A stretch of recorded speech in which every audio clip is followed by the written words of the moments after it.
Hi friends, Friday evening new vlog பார்க்கலாம். ஈவினிங்காக நான் பாப்பா தங்கச்சி 3 பேரும் சர்ச்சுக்கு போயிட்டு ப்ரே பண்ணிட்டு வந்துட்டோம். அப்புறம் தம்பிங்க வந்து ஸ்கூல் விட்டு வந்ததுக்கப்புறம் சின்னதாக ஒரு கேக் கட்டிங் பண்ணிவிட்டு கிச்சனுக்கு சமைக்க போனால் அம்மா சொன்னாங்க, நீ ரெஸ்ட் எடு, நான் பிரியாணி பண்ணுறேன் அப்படின்னு சொன்னாங்க.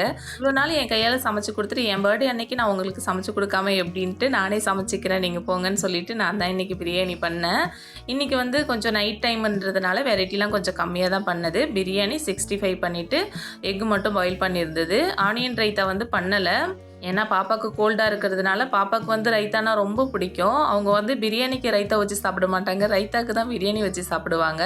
அதனால் கண்டிப்பாக செஞ்சால் கேட்பாங்க அப்படின்னு சொல்லிட்டு வீட்டில் யாருமே பண்ணாத அப்படின்னு சொல்லிட்டாங்க. அதனால் நானும் பண்ணலை ரைத்தா. ஒரு வருஷம் பர்த்டேக்கு நான் அப்பாட்ட சொல்லுவேன், ஏன்ப்பா இன்னும் நான் குழந்தையப்பா, ஏன்ப்பா எனக்கு இது கேக்லாம் கட் பண்ணிகிட்டு இருக்கீங்கன்ட்டு.